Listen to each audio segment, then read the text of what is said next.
Hey everybody, it's Sam Bellier over at ScorpioRisingAstrology.com here for another weekly forecast. So glad that everybody's enjoying the weekly forecast on the channel. We're here to run through the transits, which you can also see in the description below.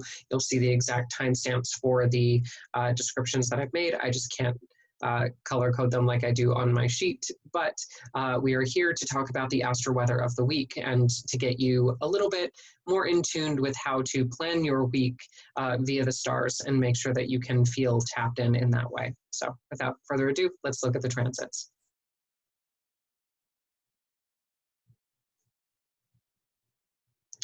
Okay, so Monday's really going to be our most positive day.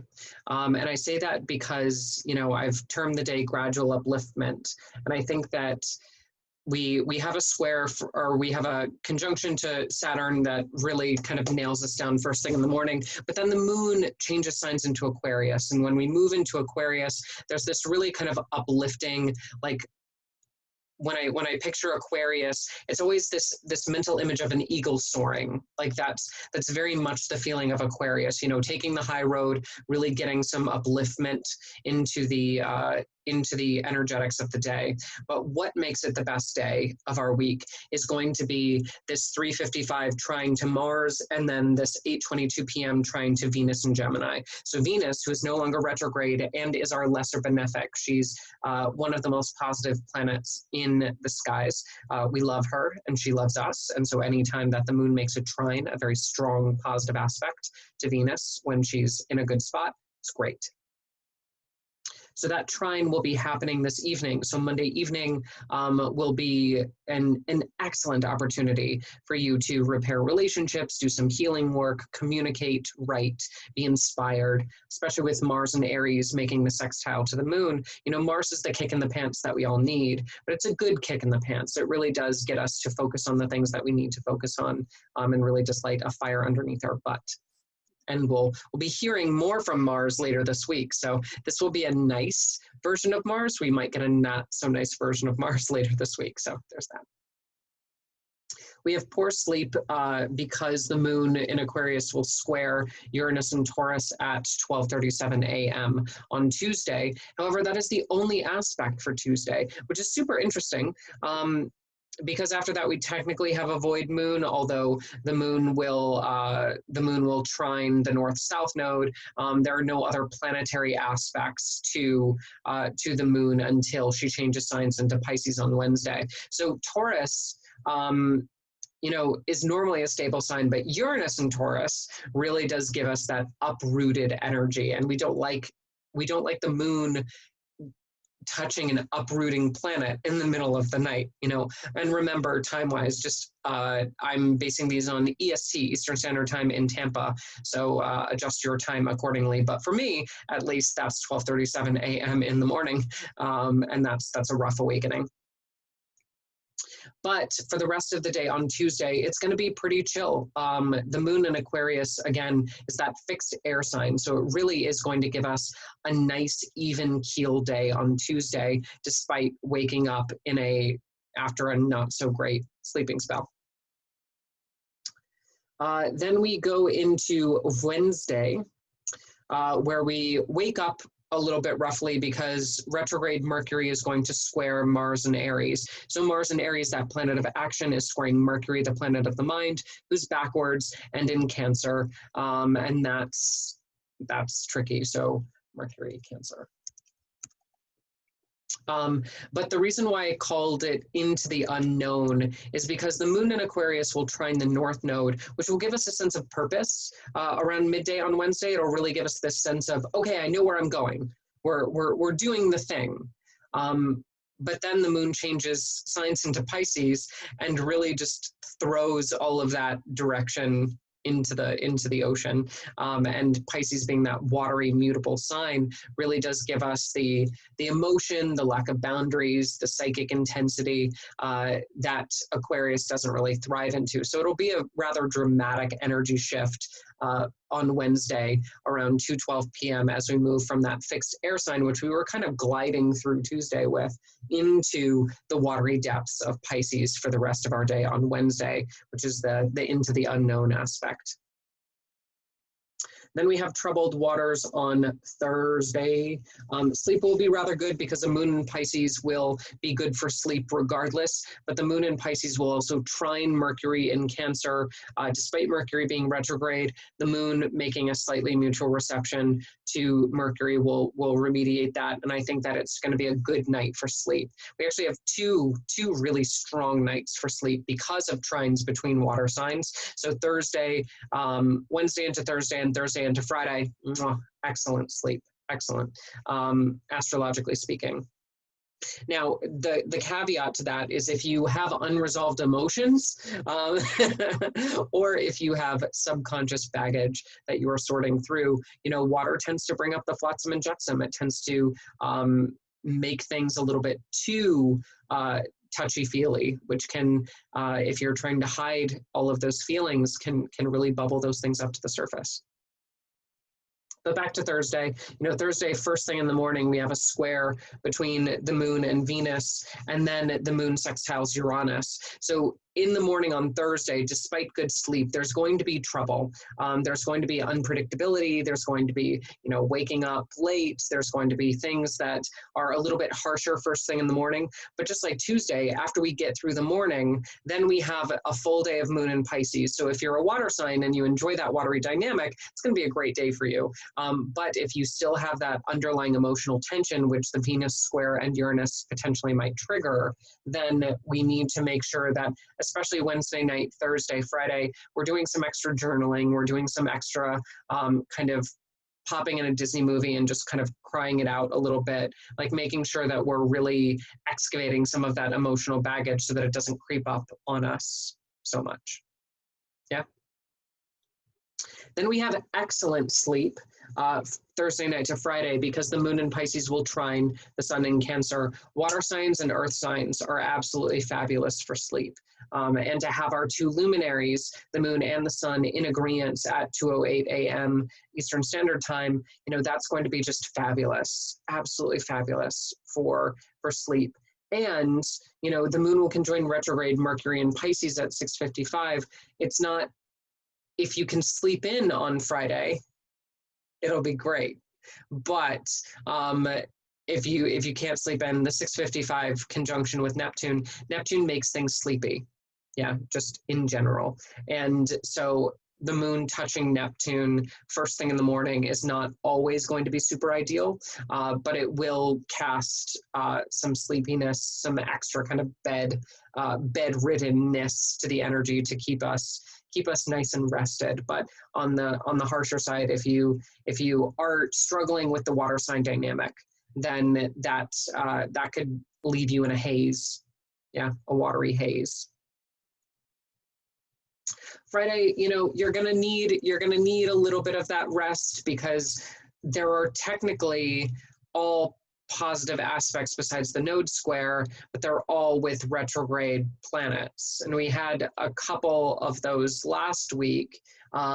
So not necessarily an ideal day, but where the harshness really starts to kick in is going to be this moon squaring the nodes at 10:56 p.m.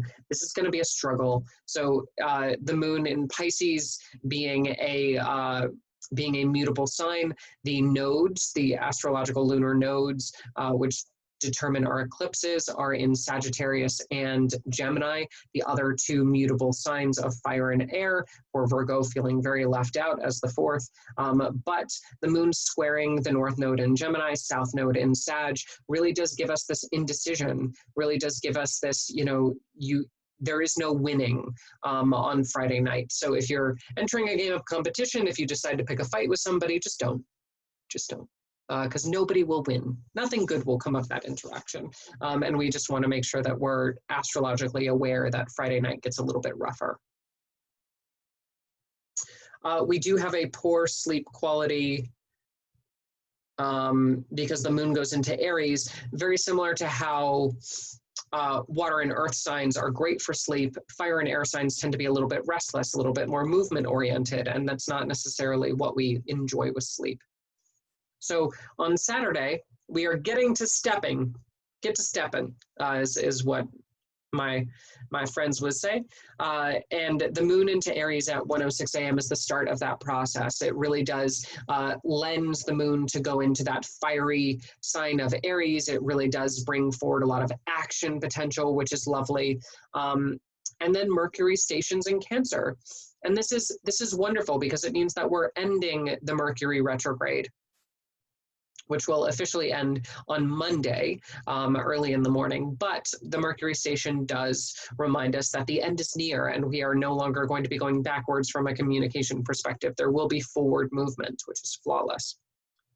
Then the moon in Aries will square station Mercury in Cancer, which I think is hilarious because I'll see this every once in a while with the moon. What the moon does when a planet is about to go direct, when the planet was retrograde and is about to move forward, is the moon will kind of swing by and just kind of slap it across the face and say, pull yourself together. And that's kind of what the moon in Aries is doing, especially because the moon is about to conjoin Mars in Aries on Saturday, which is a really, really fiery placement. I'm enjoying that placement for sure. But I think the moon in Aries making a square to stationed Mercury, is really us getting that reality check, that slap in the face of like, look, move, go. It's not the time to go backwards right now. It's about forward movement. And that's I think really helpful. Then the moon conjoins Mars in Aries, which could go a couple ways. Now, for those of you who have been following me for a while, some of my clients who watch the forecast, this is going to really activate that Mars in your Aries house that I told you about, that fiery placement, Mars in Aries, which will be in that house for 6 months. The moon kind of backlights that and reflects that and really gives a mirrored image as if there were 2 Mars and Aries present. So Saturday, 5:15, that Mars and Aries heat is going to be turned up. So like if you're at a barbecue or you're, doing something that involves any sort of fire, any sort of anger, any sort of competition, any sort of fighting or aggression, there's going to be a rather explosive surge of that martial energy that's going to come forward. And then, the moon in Aries is going to sextile Venus in Gemini, which will be a really nice making up, a really nice softness, a really nice kind of healing energy that will come forward towards the evening on Saturday, kind of our second best evening besides Monday. But that really nice kind of stroke of Venus in Gemini is going to be very healing after the intensity of that Mars conjunction on Saturday night. That'll really give us a good boost of fire and heat and action, but we're going to have that for 6 freaking months. Like it's going to be great the first couple times, then you're going to get really tired of it. So Venus coming in to kind of soothe and soften and cool will be much needed and lovely. Then we have rather fair sleep, not good, not bad, just kind of sleep on Saturday into Sunday. And then we have history repeating on Sunday, June 12th. And the reason for this is because the moon is going to square the sun and then square retrograde Jupiter in Capricorn. So we have a harsher day on Sunday. The sun will trine retrograde Neptune in Pisces, which will give us it's going to give us good sleep to a certain degree. It's just going to be a little bit difficult for us to wake from that. The sleep is going to be slightly whimsical, overly whimsical, like the fairy people are going to try to take us into their realm on Sunday or Saturday into Sunday. So that, it's good sleep, but it might not be as restful. Yeah, it'll be very astrally active, very subconsciously active, as the sun, our luminary, which rules the ego, makes a trine to Neptune, that kind of mysterious etheric sign, or planet rather, that really brings forward that energy of the Fae. Then we have the moon in Aries squaring sun in Cancer, so that's going to be a rough wake-up call on Sunday. And then the moon in Aries squaring retrograde Jupiter in Capricorn, which then the moon will go on to square Pluto and Saturn, which is that idea of history repeating, just the same mistakes coming up again, but the moon in Aries really trying to burst past them as much as she can. It just probably isn't going to work as well. But still, I mean, we never know if the moon making that conjunction with Mars and Aries might give us the firepower that we need to actually burst through some of those walls, to vault over some of those hurdles. But I still think, you know, 2 squares in a day, especially towards the evening. These are all in the evening. I think I said AM, 7:27 AM. But anyway, the moon in Aries making squares Sunday evening is not going to be a great time to like do stuff with other people, because we'll just be on edge. Our emotions are going to be a little bit too fired up, a little bit too hopped up. So I would really caution you to make Sunday afternoon a restful Sunday afternoon. Because the last things we want is, you know, you channeling the rest of that fire into something that hurts yourself or others. Then we have poor sleep Sunday night, because we'll have the squares going on all night into the morning, which will be a rough start to our Monday. But at least we have our Saturday evening and our Monday evening to kind of counterbalance that. And again, all of these aspects will be in the description for the video below. So that is another week of our forecast. I hope that you've enjoyed it. I hope that you channel your Mars appropriately. I hope that you enjoy your Monday evening. If you have any questions, comments, concerns, feel free to use the comments. If you'd like to schedule a private session or maybe learn some astrology, you can always go to my website, which is scorpiorisingastrology.com. And until next time, may the stars be ever in your favor.